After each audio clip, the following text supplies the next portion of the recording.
Welcome to selfdiscoverymedia.com, where the orchard of wisdom shows are at your fingertips. It ignites your soul, your heart, your spirit, your mind, and your body with illumination from people who have made the journey before you. They're here now to help you on your journey, on your path of self-discovery. We are funded by you, the audience, and the people we interview. If you wish to support us, please go to selfdiscoverymedia.com and press on our Fund Action button. Anything is appreciated. We'd like you to sit back and enjoy the shows. Here we go.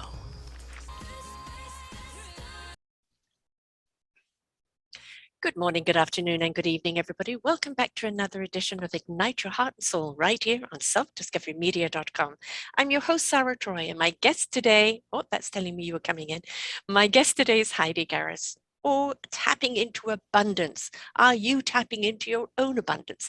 Abundance has an attractive ring to it. Everyone wants it, but what is it really, and how do we create it? She says abundance is something that she came to naturally. In fact, lack and not enough were her close and constant companions for many years. As a result of how she came into this world, her tender heart absorbed painful messaging, which led to decades-long identifying as people-pleasing chameleon, separated from the truth of who she was. You're preaching to the choir here. Everybody's been through that. The lack of inner abundance was reflected in her outer world until she made a choice to heal, discover and embody the true magic and the miracle that she was meant to be. Her journey sparked a passionate calling to lead others along their healing and rediscover who they truly are in their truth so they can create joy and abundance inside out. Those are the magic words, my dear. Inside out. Everybody's looking for the outside in. No, no, no, no. Inside out, isn't it? Welcome to the show, Heidi. Absolutely. Thank you. Thank you. It's great to be here.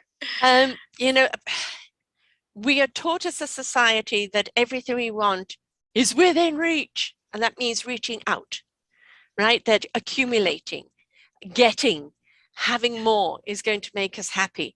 But really, it is all about the inner reach. And sometimes we just have to go through that rocky journey to discover that, don't we? Absolutely. Yep. Sometimes we need to hit the rock bottom to actually begin to look within. Yes, yes. Well, I call that the cosmic 2x4, which, hopefully with these shows, we could prevent people from doing that, instead of the Grand Canyon, just maybe a pothole. But for some people, it's just their life's journey. We have to kind of hit that brick wall before we realize we're going in the wrong direction. What was your brick wall? My brick wall was a moment in time that, of course, had built up over years, where I remember it just distinctly. My daughter was about 2 years old, and we were all in the living room, and I had a new puppy who had, for the umpteenth time, had an accident. Yes. In the house, right? Sweet little dog, but I was brimming over with frustration.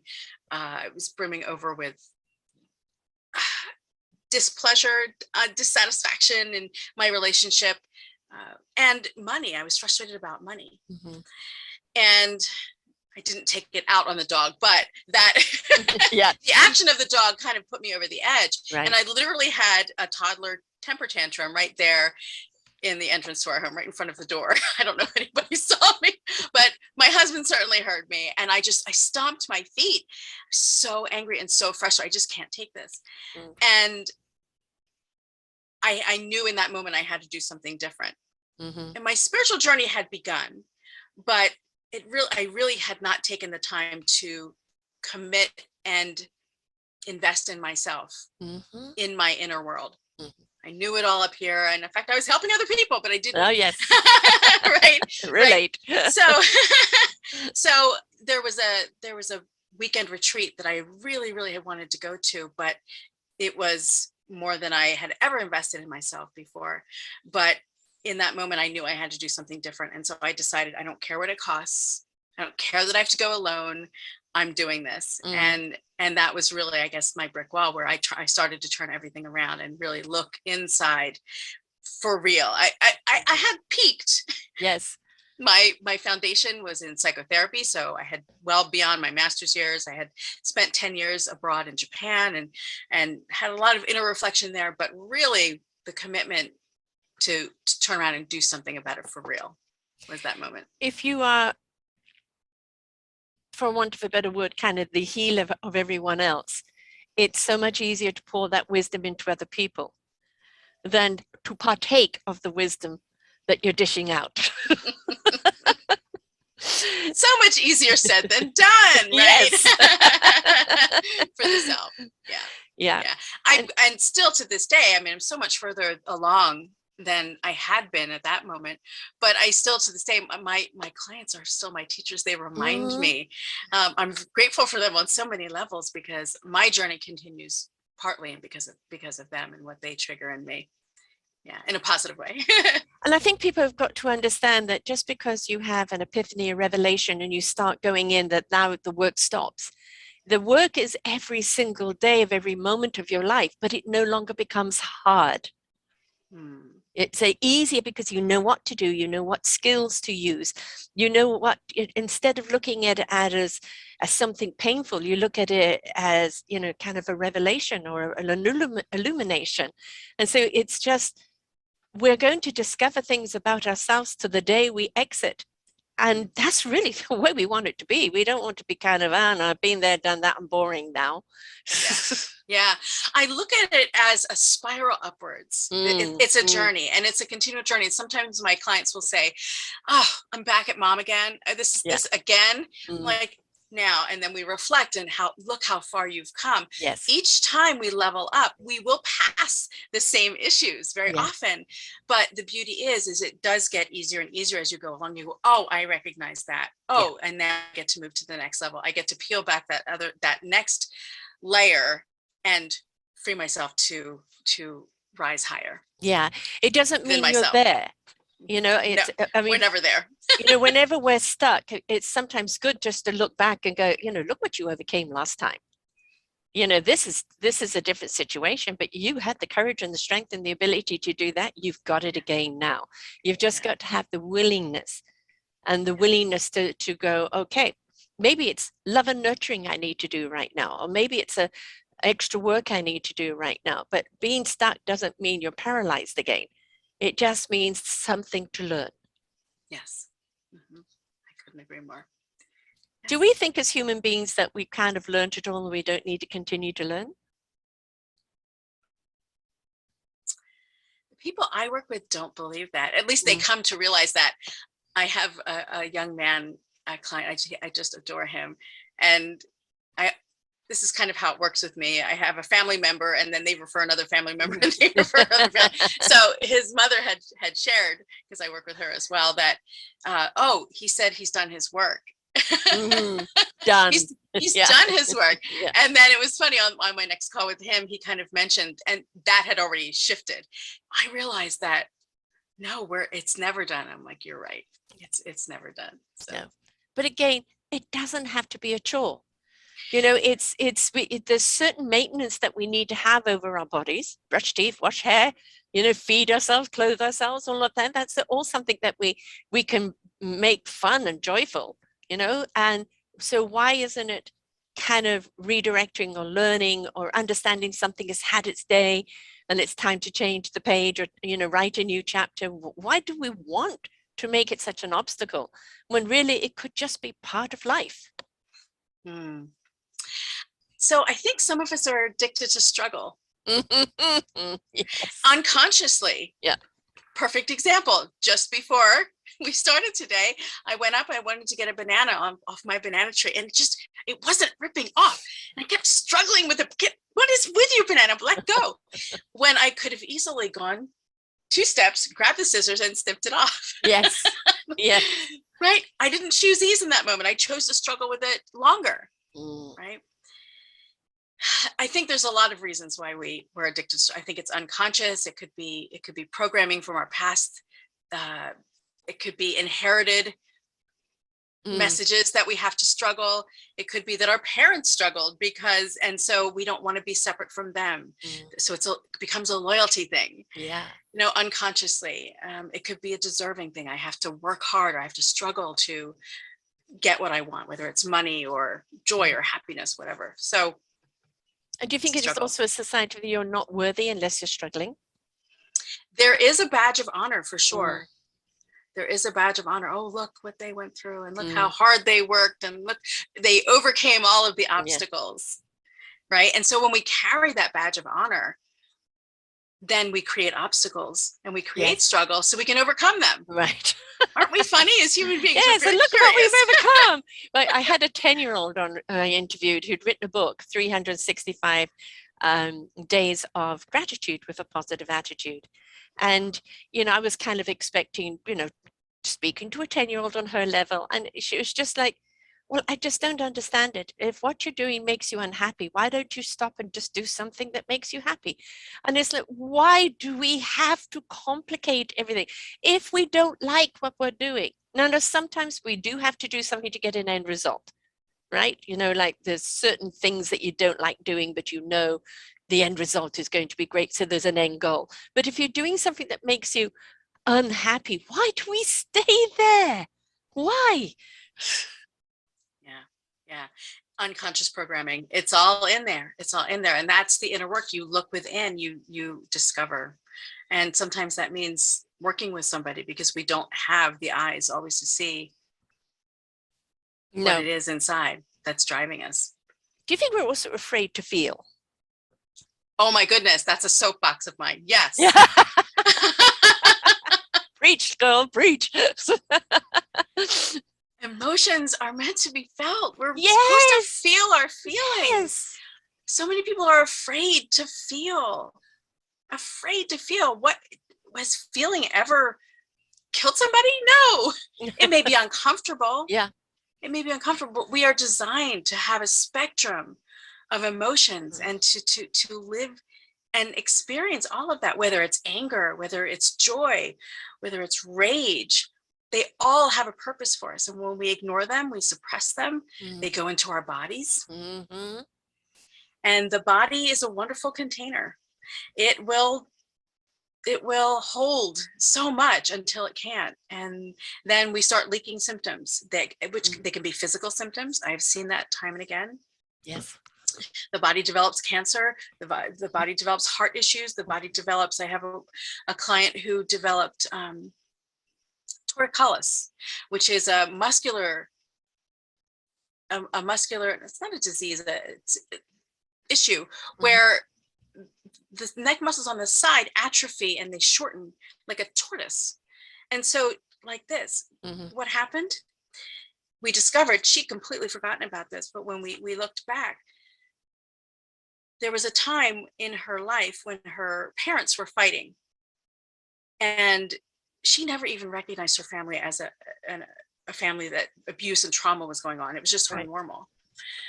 But she got in between mom and dad went for her and grabbed her neck and didn't choke her out, but that imprint of that trauma went into her and the feelings and something. So I don't recall how old she was, but she didn't process the emotions. She did not process the trauma.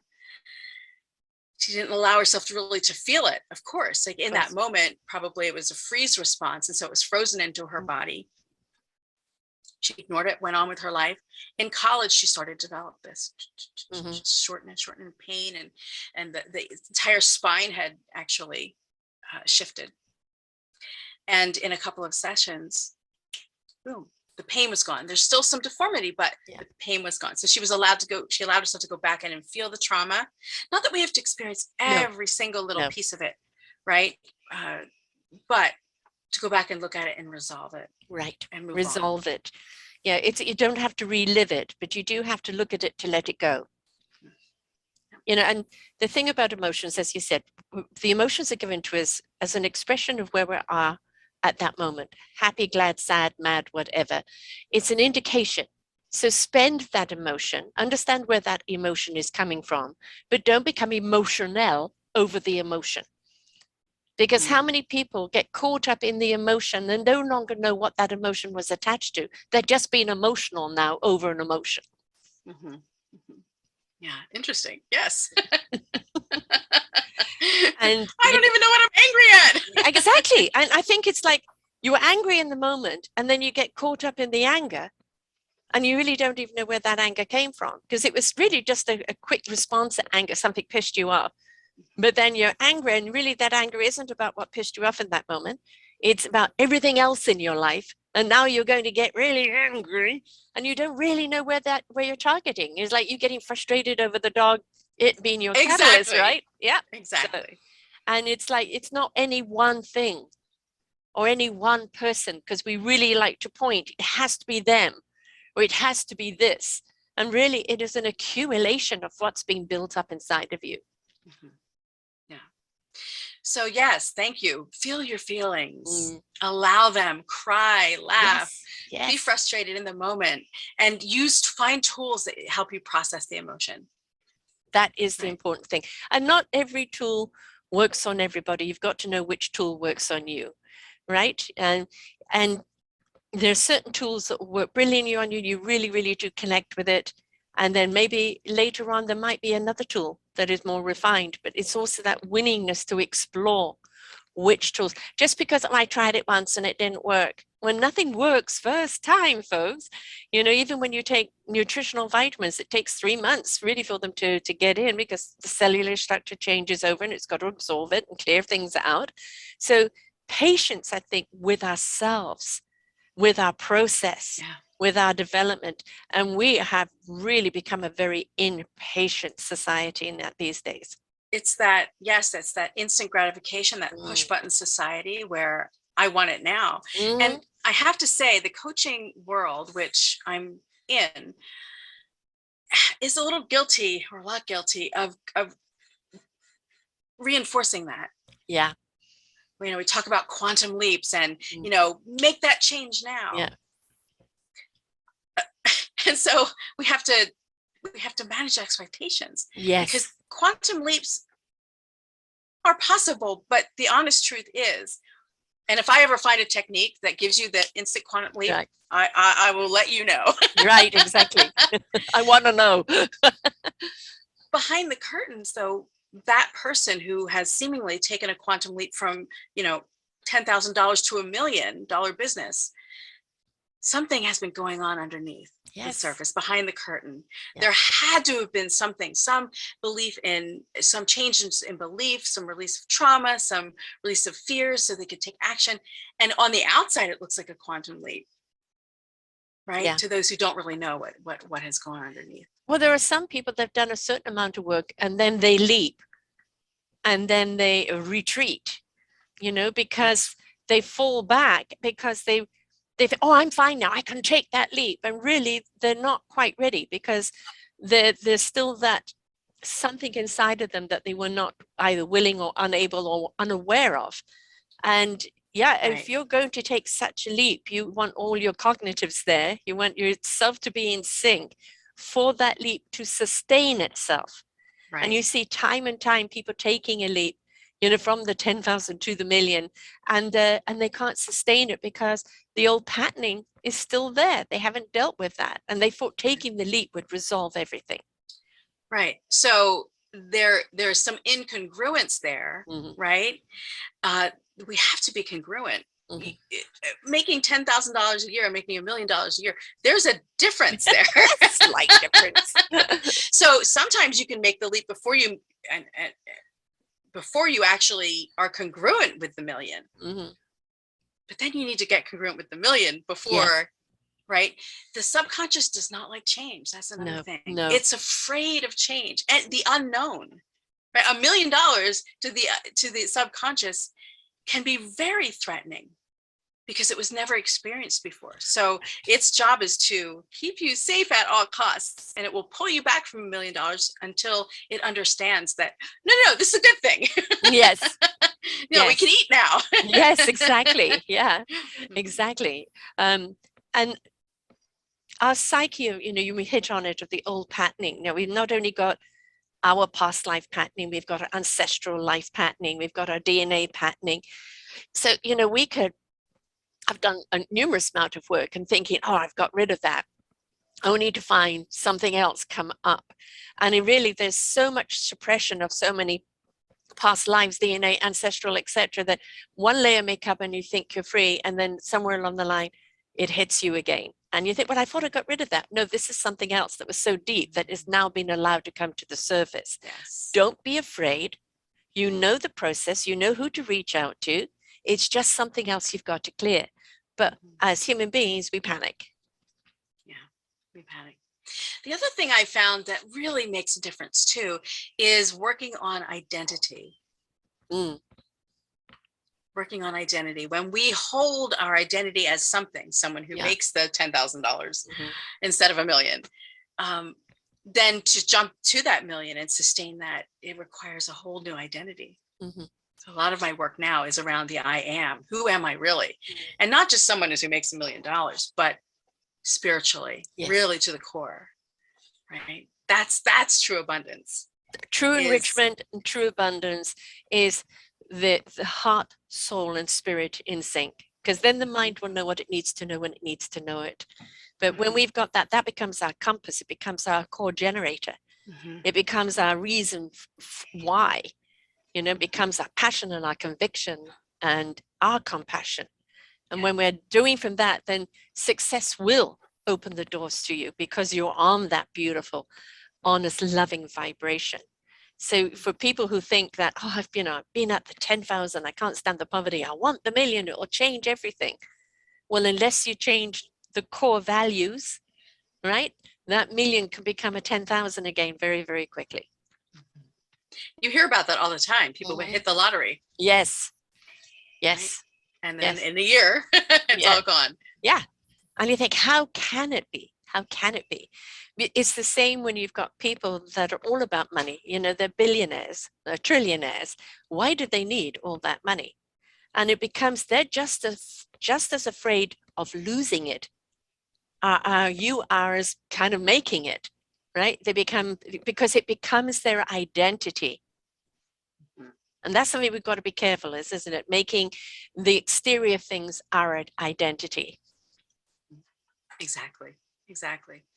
Yes, we need to look within and beyond the old hurt, beyond the old trauma, beyond the old beliefs, and really discover who we are at the core.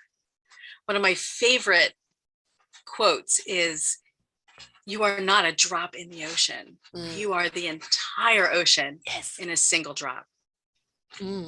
We are abundance underneath all the yuck and the muck. One of my clients termed the yuck.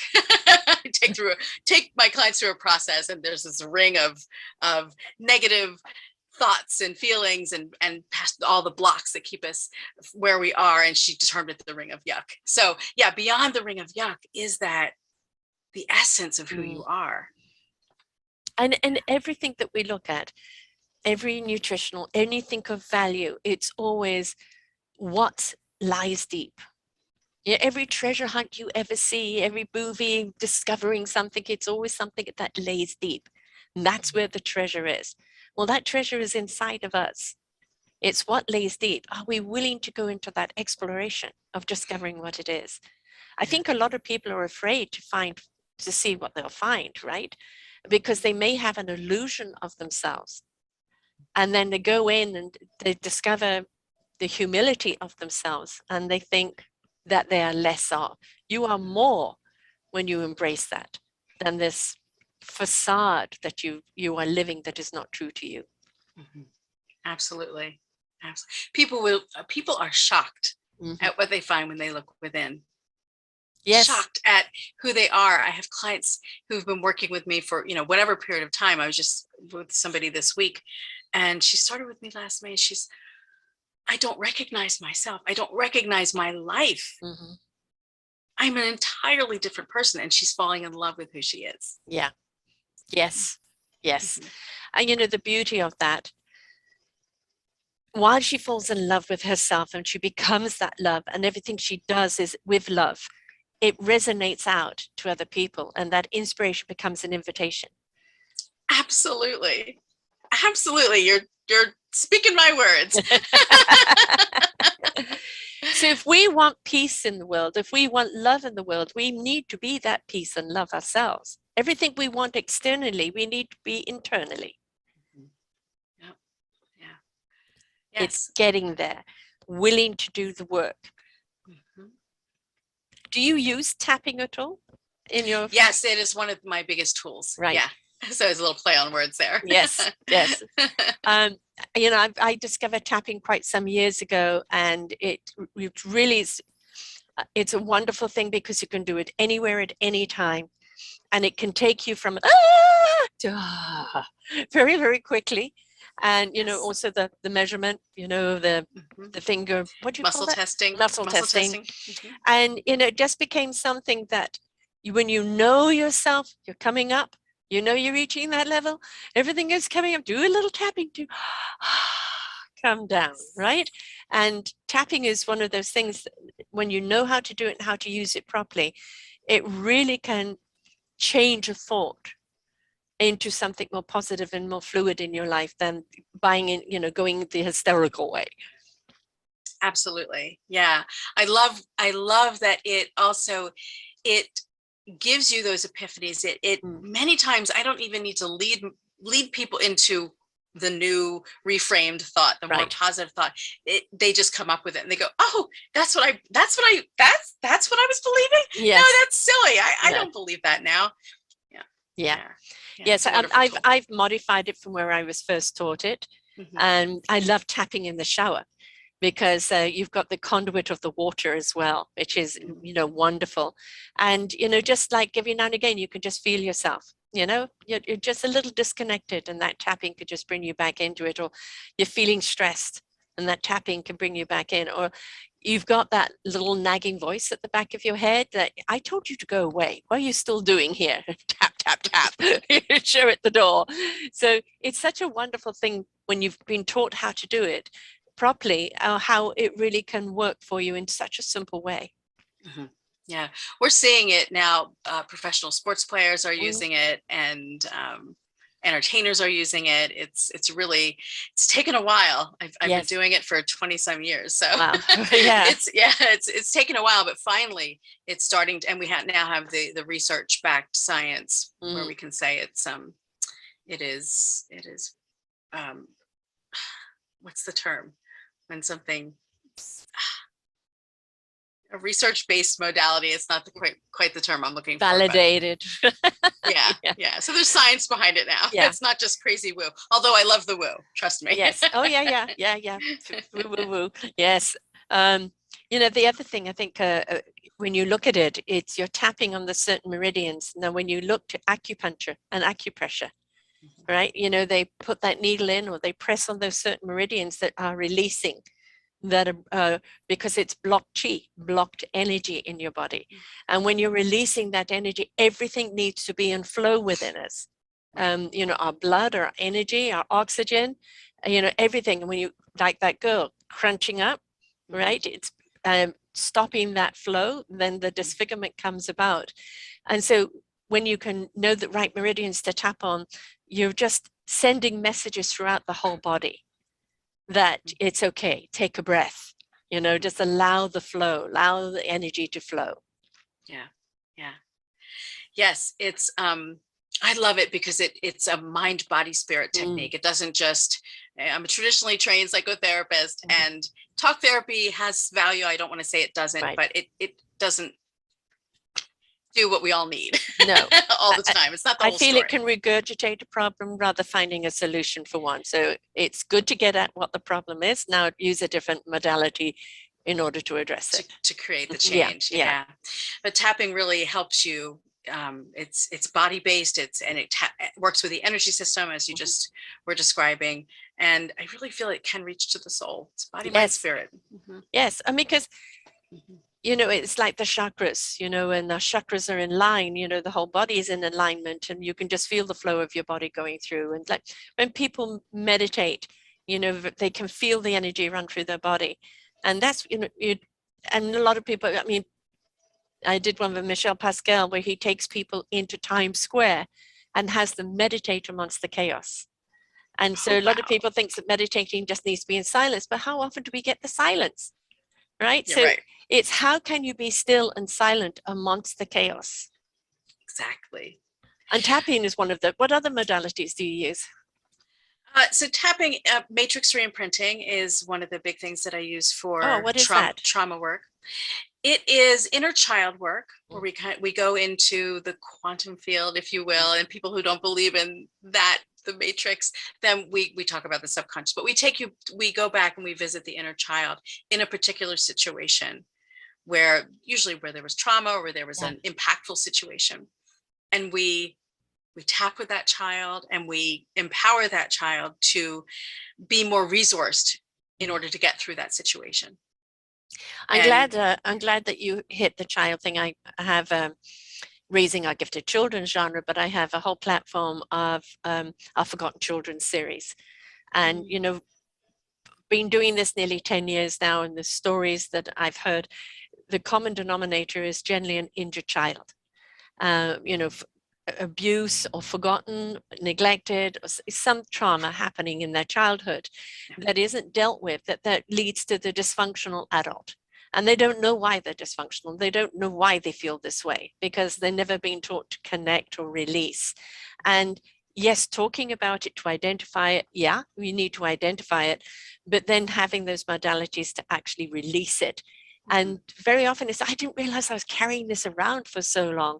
And I think that if we pay more attention to our actual children and in teaching them meditator skills, tapping, how to, you know, deal with situations that they may catch themselves in, empower our children, we're not going to have such dysfunctional adults down the road.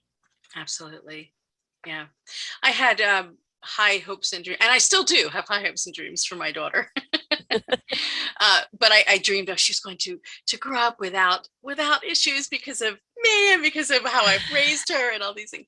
And life happened, and she has been through a number of traumatic situations. She's almost 17 now.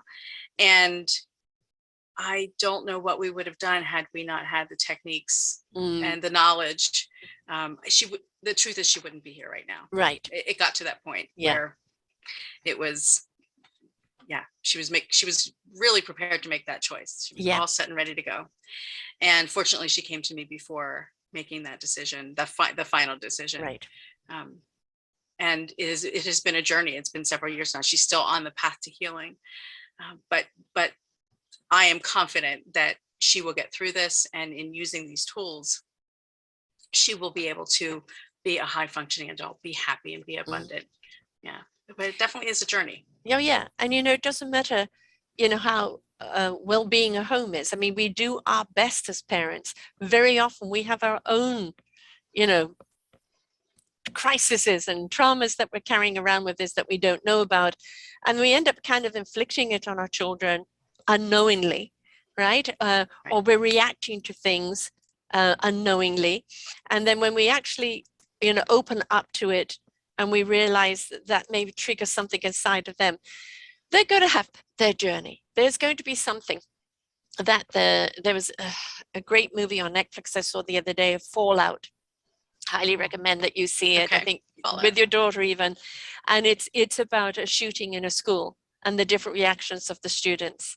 Wow. Of how they react to it, and the lack of feeling safe, you know, hearing a bang and this and that. And it's taken around just 2 or 3 of the students. And it's really, really interesting, you know, to see it from my age, to look at these poor kids, because shootings in schools has become such commonplace now. Sadly. And it never should be a trauma that our children should go through.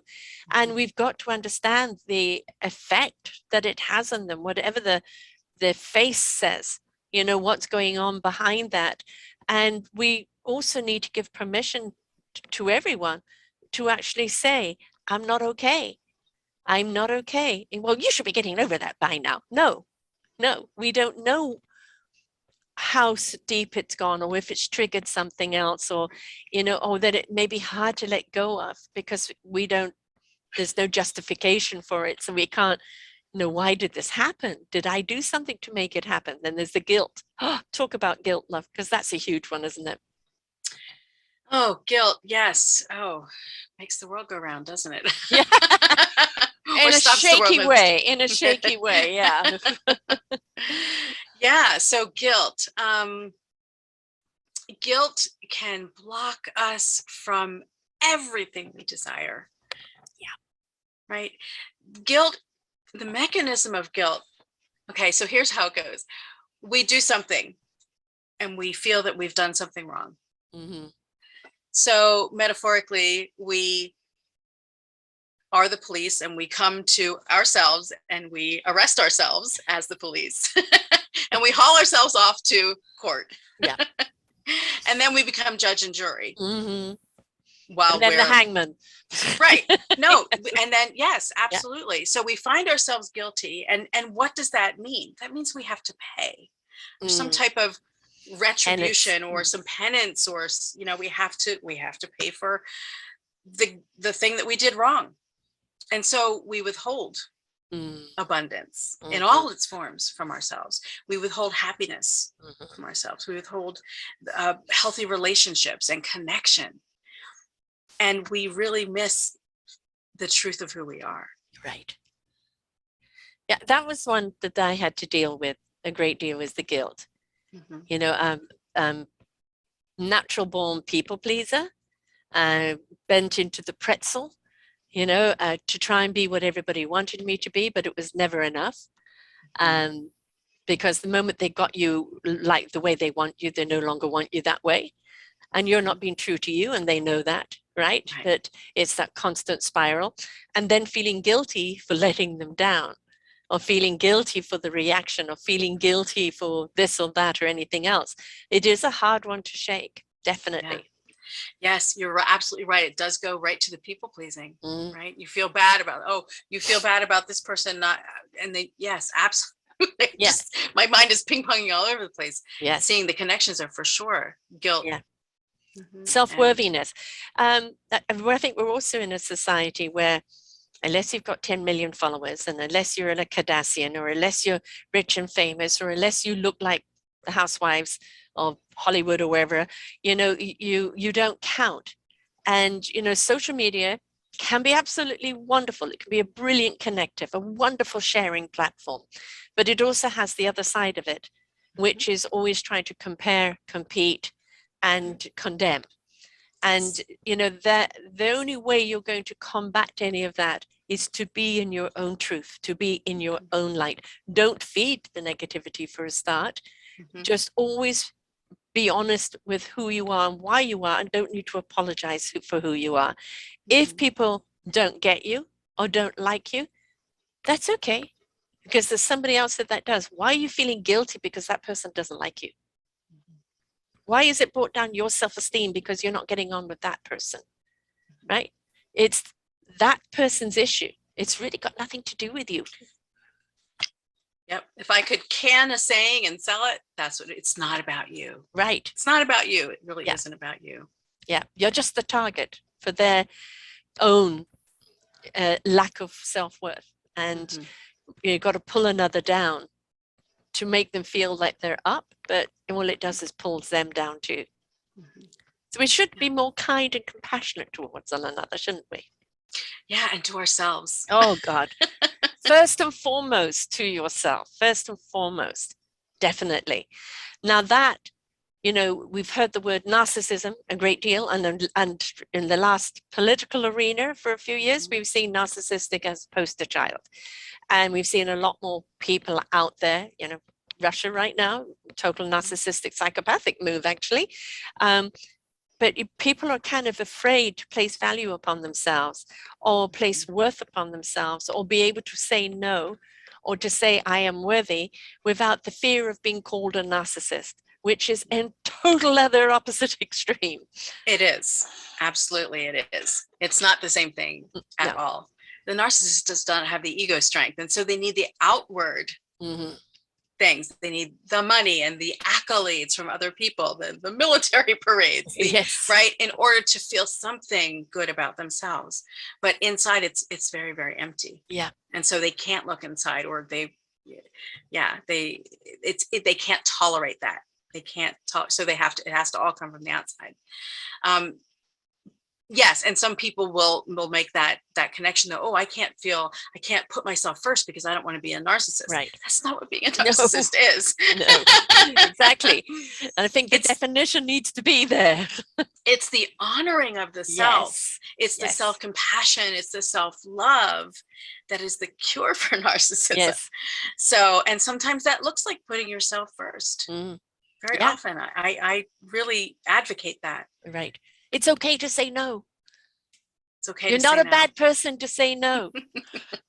Right. And you're not a bad person to own your gifts and own your worth and be loud and proud about who you are. You're right. Yes. That's another suppression we've had for so long of not being allowed to be who we are. And, you know, whatever the community is, you know, binary, gay, religion, man, woman, you know, different colors, everybody seems to always be apologizing for who they are. And I think we need to get over that. Just be your own beautiful self from an honest, divine compass, right? Then whoever you are isn't going to knowingly hurt anyone else. Instead, you're going to lift people up. And I think this permission that we seek from other people, the only person that needs to give you permission is yourself. Is yourself. Another hard lesson for people to learn. A lot of lessons in this life, right? Yes, there are. But when you step into them, right? When you step into them, and it's like, you know, you lose yourself in trying to be what everybody else wants you to be. And when you step back into yourself and release any of the old programming and release any of that condition, you'll find your circle will go smaller, but it's more honest. It's a place where you feel safe because these people regard you for who you are, not what you can do for them, right? It's what you can do for each other. And it really does become a community. So maybe your 10,000 followers go down to 10 people, but I'd rather have 10 honest people than 10,000 fakers. Yeah. Sadly, our society, though, has told us that those clicks and those likes and the followers are really what count when they really mean nothing. No, they don't. Yeah, if I get somebody asking me, how many followers do you have? It has to be 5,000 for me to do your show. And I have to say, thank you very much. Goodbye. Because if it's only one person that listens to a show, but that one person has a positive impact in some way, then thank you. If it's more than one, hallelujah, right? What we do when we put it out there, like what you with your clients, when you've helped them to help themselves, how they help themselves beyond your walls is not up to you anymore, right? So this whole numbers game and this whole, you know, followers and things like that is don't do it for anybody else, do it for you. Absolutely. And if we can get enough people to get that. Yes.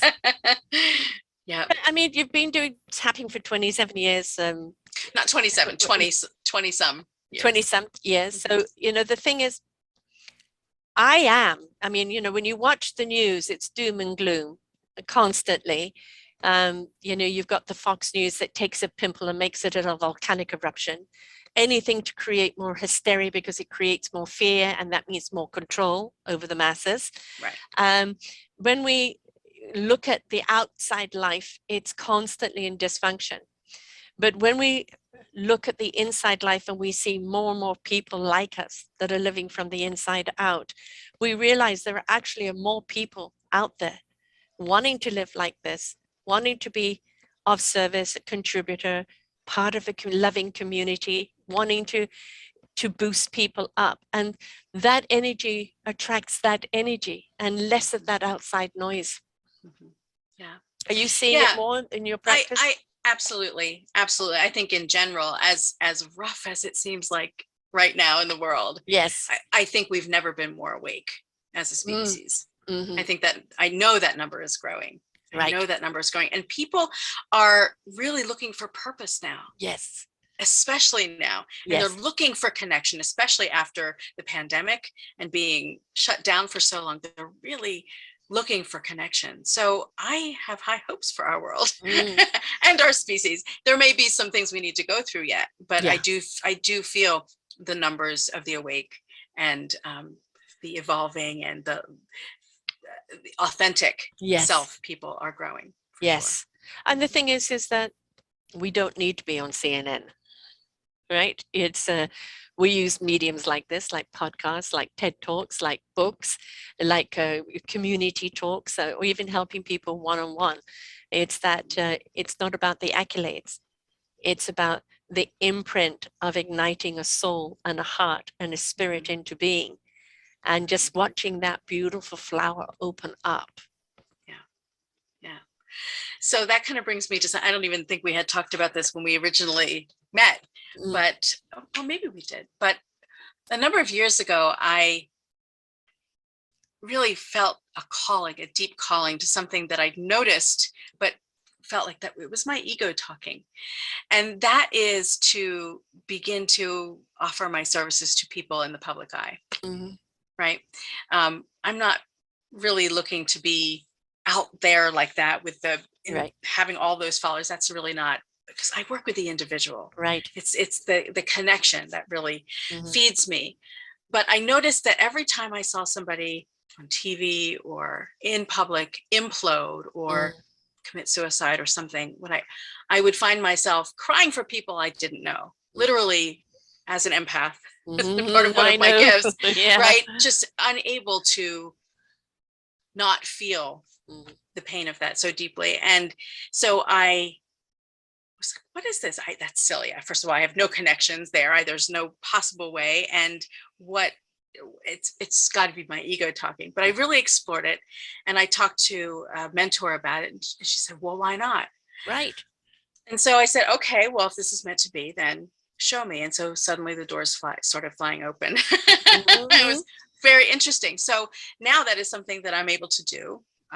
It's starting to grow. It's exciting. But what's exciting about it for me is not just the individual blossoming, but that person has a platform that I don't. Yes. And they don't even have to say anything. No. Their energy is different, and that creates a ripple effect. Yes. Their modeling of what it's like to be a person who is actualized and who is truly authentic and who is living in their own abundance, who's connected to who they are. Again, they don't even have to say the words. It is magnetic. It's resonant. And people go, I want what they have. Yeah.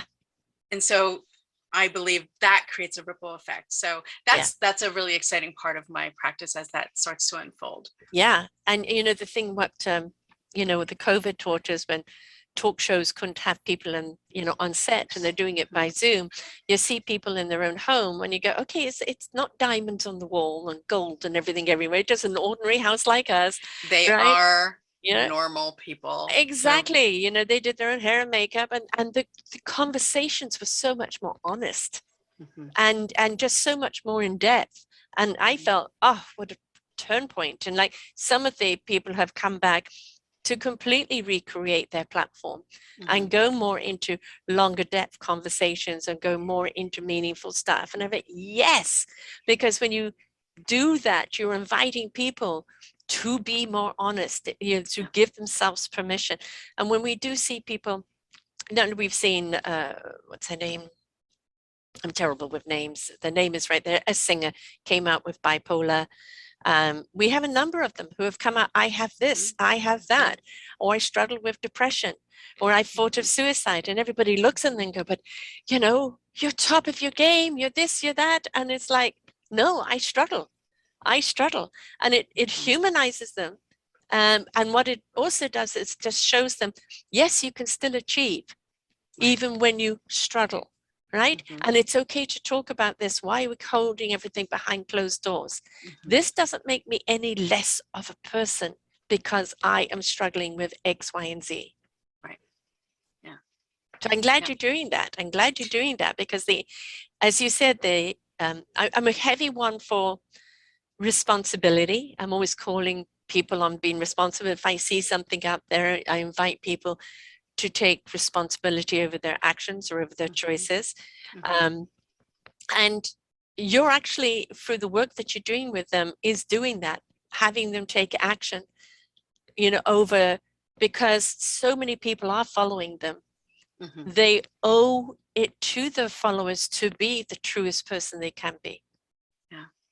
Yeah, and there's a whole machine behind them that Yeah. doesn't want that. Of course. So there's a tremendous amount of pressure that they're under, but I absolutely agree with you, and my mission is to help them. Yes, yes, yes, Yeah. yes. I mean, you got Lady Gaga who's come out openly, and then, you know, she's aligned with Prince Harry, and you know, I love the word flawsome. You know, we're all. Oh, I like that. It's I wonderful like word. that. Yeah. Flawsome. You know, we've all got flaws. Why is this emphasis on perfection? What is perfection? Mhm. Right? It's an illusion. It's Yes. what it is. Now, you know, a moment or something you see could be perfect in the moment.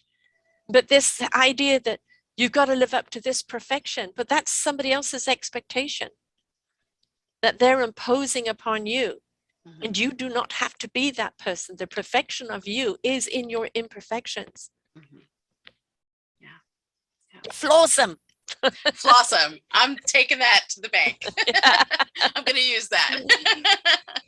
But you're right. The more we have people in higher standing, being open and honest, stepping into their higher vibration, loving themselves, excuse me, the more it resonates out in good vibrations to everyone else.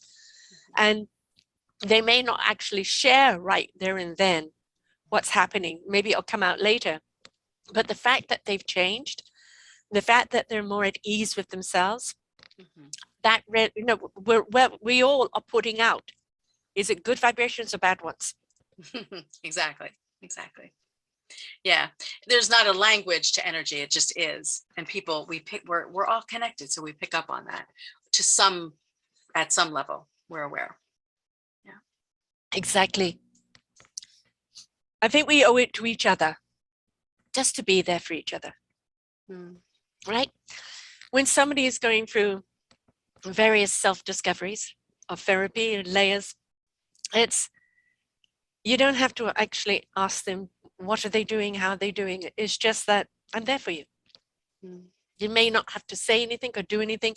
Just knowing that you're there for them can be enough. Yeah. There's not enough of that in the world, period. No, there isn't. You know, people, well, I don't want to know.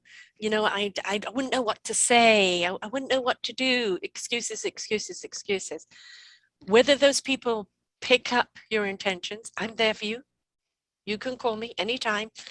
Whether they do it or not, it's up to them, right? But knowing that there is somebody that's given that permission to do that, or there's somebody that cares. And, you know, this is where I have seen social media wonderful. My mum died 7 years ago, but when she was dying, she was in a great deal of pain and she wanted to cross over and she just kind of couldn't die. And I asked everyone to help my mum cross over, you know, send her the angels. And I got 100 and something people sending prayers, sending love, not just likes, just, you know, actually sending messages. And in 24 hours, it was a dull day. And apparently the sunshine came in through the window, landed right on her. She opened her hands and she opened up her eyes and just quietly passed. That is, I know, that is the power of community, whether it's done through electronic device. We've got to understand the energy isn't just trapped in your computer. The energy isn't trapped in your phone. Energy is free to go anywhere. And when you raise that loving vibration and you direct it at someone, it will reach them. That goes for negative energy as well. So you've got to be careful and responsible for the energy that you put out, right? Absolutely. Which is, I'll say a mandate, maybe a little bit harsh, but to do our own work, because if that negativity is in there, even if you're unaware of it, it is resonating out. Yes. And so it really is an imperative for all of us to dig in and heal and find that truth of who we are and live into that, step into our highest level self as much as possible. And, you know, there may be some things you uncover about yourself that you really, oh God, I didn't realize I was doing that. Oh, yeah, it's not all pretty in there. Oh, no. But please don't beat yourself up, because now you are aware. So now you are very conscious that you have a tendency to do that. You're more mindful. So when that situation comes up, quick bit of tapping, some deep breathing before you go down that avenue. Because you're aware, right? Mm-hmm. Yeah. My husband had made nachos the other weekend, and he took that off my plate, and I was very happy. And as I went in to get the nachos, I was like, oh, you didn't layer the cheese, you just put the, and so I started complaining, and I caught I'm like, oh, he did, this is a nice thing that he did. I shouldn't complain, right? And then I caught myself again as I realized he used the one cheese instead of all three cheeses that I had bought. So I reflected, I went, wow, he did a really nice thing, and here I am just complaining about it. Right, exactly. So it isn't always, you're not going to find that you're, yeah, always Gandhi on the inside. Yeah. Again, that comes back into the flawsome. We all have flaws, and different situations will bring it out, but you caught it, right? And that's the thing, is to catch it before it goes too far. We can't change anything that we're not aware of, is what I like to say. You have to be aware, and then you have choice. And we have different personality traits, and we have certain traits that are more triggered by this or are more intended, to do that. And it's like being aware of how we're using our personality trait around people. And that, like, it's all, push yourself, put the foot to the pedal, do. If you're talking to somebody who's an empathic or sensitive, no, they don't want to put their foot to the pedal. It's too extreme, right? We're gradualists. And you got to know who you're talking to, which if you aren't paying attention, if you're not listening, and also what I have found lately, which is really, really despondent, just people aren't reading anymore. You can send them information and they do not read. Ask you, what about this? It's there. Go down the next line. And we've become lazy in our interaction. We've become, I want it instantly. I don't want to read this whole paragraph. What's the headline?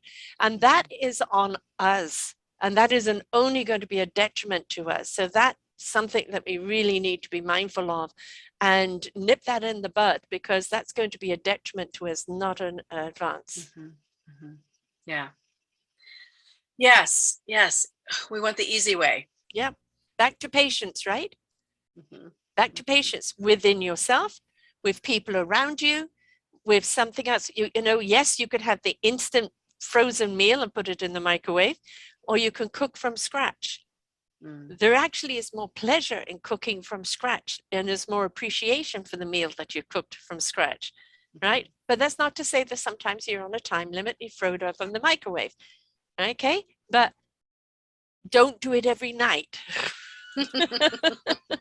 Because now you're just getting lazy. Yeah. So I had a thing with laziness. I agree that there are times when we're lazy and we just want the easy way. But I think there's always a reason for that. There's always a reason. We're avoiding something. Right. We're avoiding something. For example, when people procrastinate, and they like, oh, I'm just lazy. Well, no. What is it you're avoiding? Are you avoiding putting yourself out there? Is that too scary? And so you procrastinate, or you don't do the thing you say you're supposed to do because there's a program running of fear. I'm guilty of that right now. I meant to have written my book by now, and I haven't. Yeah. So I do agree that there are times when we're just plain old lazy, but I really think too, sometimes we think that we're lazy and we start to beat ourselves up, but look below the surface, because I bet you can find that there's a wounding, a program, a fear that is running behind the scenes that you haven't looked at, that's causing the laziness. Yes. What are we afraid of? Because we all carry fear around with us, aren't we? And, a lot of it is, what will people think? Huge. Yes. And, if we're living always for what people think, we're doing a disservice to ourselves. We have no control over what people think, do we? No. No, no. Yeah, we don't. So that takes me back to how I came into the world, which um, was good and not so great. It wasn't ideal. I mean, I would not change it for the world now because it has made me who I am. Exactly. But my mother was unmarried, and so she gave me up when I was born, and that just planted seeds in me, which I found out later weren't true seeds. But the situation, right? My little tiny self felt I wasn't wanted, I wasn't worthy, there was something wrong with me, or she wouldn't, rejected me. And so I grew up with all of that. And so I became a people pleaser too, because my fear was I have to make them like me. I have to do things in order to be accepted. Right. And why is that so important to us? Well, we can go back to the reptilian brain or the caveman brain, right? Where you couldn't survive if you were not in a tribe, if you were not accepted by your peers, by your family, by your community. No way. We couldn't, we needed community to literally survive. So it can trigger this unknowing, I'm going to die unless they accept me. And that may not rise to the surface of the brain. And you go, oh, well, that's why I need my likes on my social media. Yes. But there is something where the old part of the brain goes, you're not going to survive unless they accept you. So we contort ourselves and we pretzel ourselves and we try to be who other people want us to be. Yeah. And then when we find out the truth, I mean, I think we've been through that. I mean, to give up your child, you have to think that has to be one of the hardest things anybody does. And, unless there are some people, I think a huge minority of people who just don't want and just give it away. But for most people, it's a situation. And maybe they couldn't take care of you or whatever the case is. And, that goes back to Don Rue's 4 agreements, don't assume, ask, right? And until we know the whole picture, we can't really kind of pass judgment or put ourselves in somebody else's shoes. So it's okay to ask. It's okay to ask and get the bigger picture on whatever it is. Because how long did you carry that around with you? Yeah. Did you actually get to meet her? Yeah, recently we've been reunited, and I've learned the truth. Of course, she's thought about me forever, and she's loved me forever, and it was just a choice that she had to make because she had no other choice. She was putting your best concern about you and how you were going to be brought up over herself. So she was being selfless. Right. And this is how strong, though, the subconscious is that all of my life, I grew up knowing that I was adopted, and all of my life I was told that I was special and I was chosen, and that she probably did the best thing that she could for me. And so I told that to myself, and I told that to myself, and I believed it to hear. Yes. And then one day I realized I didn't believe that. And I believed something very, very different. And that, I don't know if that was my brick wall, but I think that was the time when I really started to wonder what I believed about myself and why my self-esteem was the way it was. And probably why you went into the line of work you went into. Absolutely. We all go into we all go into it to figure ourselves out. Now, not all of us go on the journey. And I'm not putting myself above anybody else in that. I was driven. I just had to know. And it took me a while to actually start my journey. But yeah, not all of them out there have done their own work. Yes. Yeah. But, Yeah. I think that whether you start off that way or whether it's something that pivots into another direction as you go through life in your own self-discovery, we all end up doing what we were meant to do. And it comes from our life experience. And it comes from something that really attaches to the heart, that you really are compelled to do it. And sometimes people start off going down different paths and they become very successful at them until they realize they're just not connected. It's not speaking to the heart and soul. Either a cosmic 2x4 or a pivot of some kind comes along, and then they find really what it is that really is meaningful to them. Not only meaningful to them, but more purposeful in their lives and the serving of others. Right. Yeah. So, if somebody's pushing you to be one thing, and you know in your heart and soul that there's something else that you want for yourself, go on your own self-discovery of what that is. Be true to who you are. That will always lead you to what you're here to do. Yeah. And if you don't know who you are, just start where you are. Yeah, please don't wait for the manual. You know, it's one foot in front of the other. Be an explorer, and then you'll meet people along the way that will partake wisdom to you and share illuminations with you, and you'll put it in your backpack and off you go on to the next phase of life. And that's what makes it so exciting, if we're willing to go through the adventure. Yeah.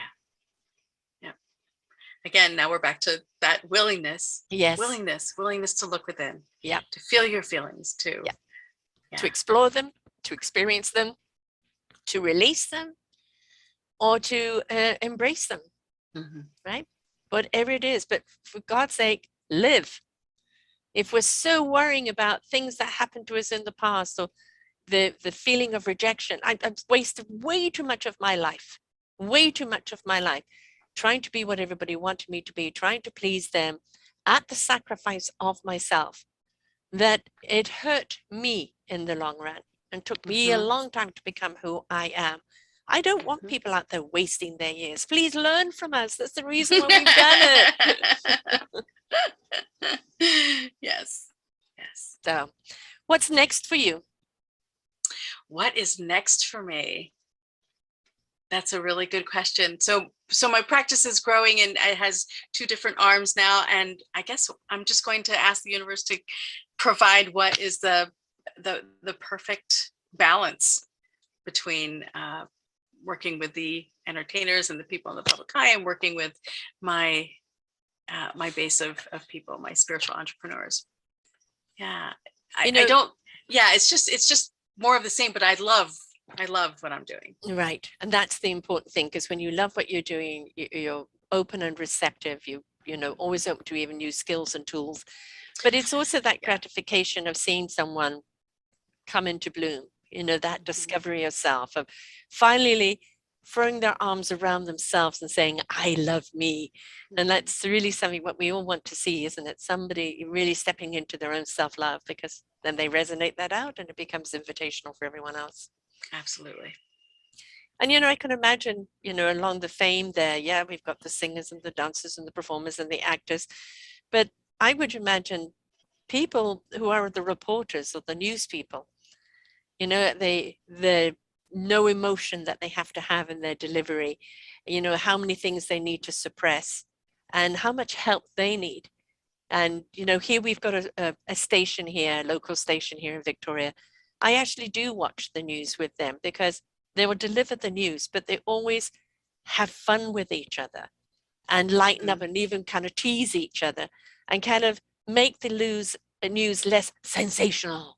This is the news, and they're going to laugh at this and laugh at that, and it just feels more community based. And there's a lot of people out there that are still having to see things and report things that they're not processing or eliminating. And I imagine even with doctors and nurses, with what they're going through right now, and they've seen way too much death over the last 2.5 years, more than they would ever see in a lifetime of nursing. And I imagine that the post-traumatic stress that they're going through right now is definitely one that is definitely needed. Absolutely. I have a colleague who's actually specifically set up a foundation for the doctors and nurses, the first responders, because of that.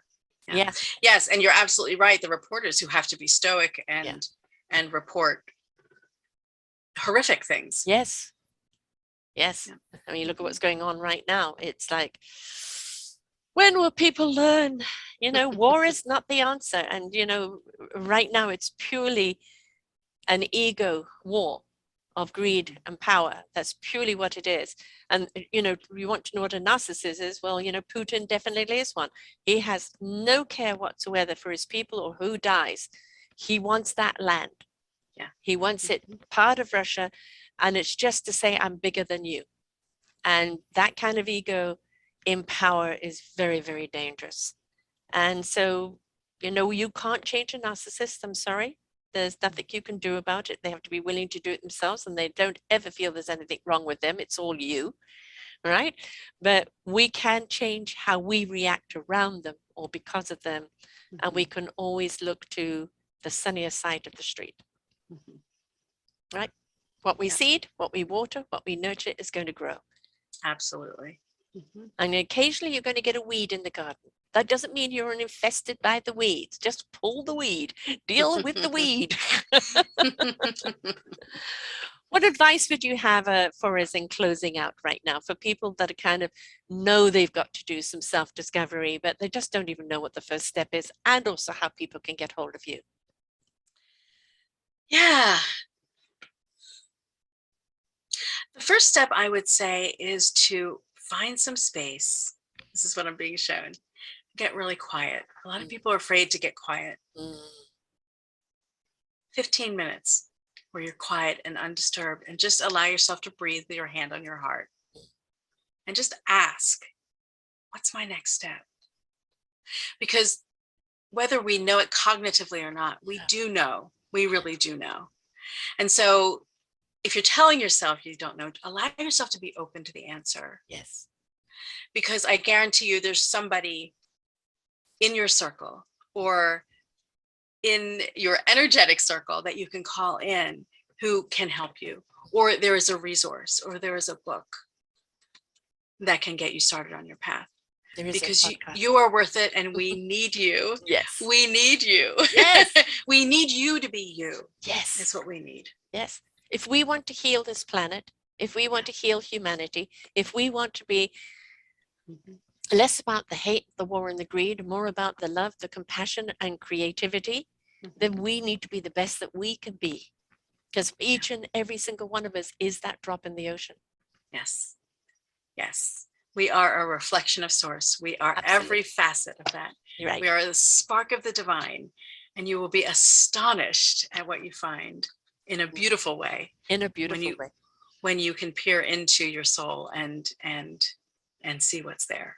You are divinely flawsome. So are you. It's a good place to be, isn't it? Yes. You know, yes, it just people think that if you're going to become a divine being, attached to source, energy and heart, spirit, and soul, that suddenly you've got to be holier than thou. No, for some people. And for some people, yeah, I mean, but it isn't. It's about being present in who you are, in the gift of who you are, in the essence of who you are. And that it's okay, you're still going to make faux pas and mistakes and trip over your own feet. That's natural. But it is in how you respond to that will define that heart and soul, spirit, divine presence of you. And how you respond to other people tripping over. Are you there to help them back up? Just give them a hug, dust them off. It is in our action, isn't it? Our divine action. Yeah. The grace you give yourself and the grace that you give others. Yeah. Now, how do people get hold of you, and what services are you offering right now?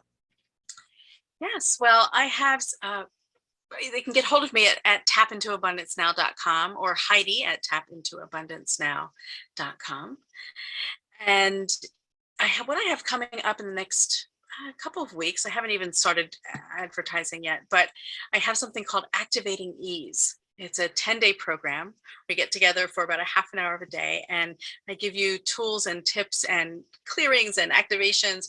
And we're even going to do some angel work all around activating ease in your life. So whether it's money, relationships, health, whatever it is, I have the tools to help you create more ease in life. So that's coming up. And then at the very beginning of April, I'm teaching Akashic Records Level 1. So how to read the Akashic Records for yourself. So those are two things I have coming up. Okay. And the thing is, to live in our divine presence, you've been given a gift of, like, you have the psychological platform along with the spiritual knowingness. And so you've known how to put it together to make it a whole program, that it's more complete. Yes. I thank you. It couldn't be and maybe it's not complete, but it's as where I am now. It is multifaceted, and I'm so grateful to have my psychology background and the energy background and the spiritual background. Yeah, because it takes all of it, Mm-hmm. right? There is no one size or one thing. It takes all of it, right? And all of that's come through my own journey, right? It's not because I knew what to do. It's just because it's my lived experience. The best teachers are those that have gone through it. You've lived it, and that's why you can be relatable to people, and that's why you can be empathic and compassionate with them, because you know what they're going through. And you also can be able to read that energy of what are they ready for right now, because for some people it literally might be one toe at a time, one foot at a time before we ask them to just tap themselves into a leap. No, it's just getting them out of the situation, the trauma, to a point where they feel they've got a balance, they can now actually walk, right? So having that, all of that in tunement, how to treat your clients in a way that serves them, right? Not just an agenda. Well, by this time you should be this. It is it's very tailored to the individual, for sure. and each individual is different, right? That's the beauty of it. Now, I know here you have a free gift of sacred, sorry, I haven't got my glasses on. It's okay. The sacred self, the sacred I am. I can't remember what I typed. The sacred self-activation. Yeah. So it's an activation in and through the Akashic records, helping you activate that true essence. It's not the answer to everything, but it will definitely help you move through layers of discovering who you are and activate that. Because as you so aptly said, when we are our true selves, we are magnetic. We are magnetic. And so the more in touch we can get with our true essence, the more people will come to us. So they'll just be drawn in. And of course, the link for that is actually here on her show page. So all you have to go do is selfdiscoverymedia.com and put in her name, Heidi, Heidi, Garis, Garis, and you will see her show come up on the side. But also, if you're listening this down the road, you will find it with all her information on there as well. And of course, her site is either HeidiGaris.com or tapintoabundancenow.com. Emphasis on the now. Please don't put it off. Tomorrow never comes, because tomorrow's today, right? But what you seed and water and plant today is what's going to grow tomorrow. So absolutely. Get into the now, folks, because your tomorrow is only going to be what you've planted today. Right? Choice by choice by choice. Exactly. And we are all choice. Even abstaining from a choice is a choice. And so if you want to choose to live positively in your own life and step into your own beautiful divine abundance and enrichment, then you must be willing to do the work. Nobody gets there from 0 to 100 by a nap or snap of the finger or quantum leap. It is either toe by toe, step by step, sometimes stride by stride, but it's all a beautiful self-discovery of how awesome you really are. Well put. Thank you so much, Heidi. Been a delight having you here. Thank you, Sarah. It's been wonderful. Thank you. So folks, remember, she's right here to help you on your journey of life.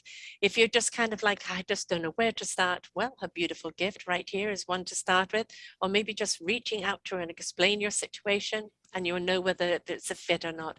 But please get into actionism, because the only way you're going to have a good quality of life and be of meaningful purpose to everyone else is when you invest in your own beautiful divine well-beingness. Until next time, folks, bye for now. We hope that you enjoyed the show right here on selfdiscoverymedia.com.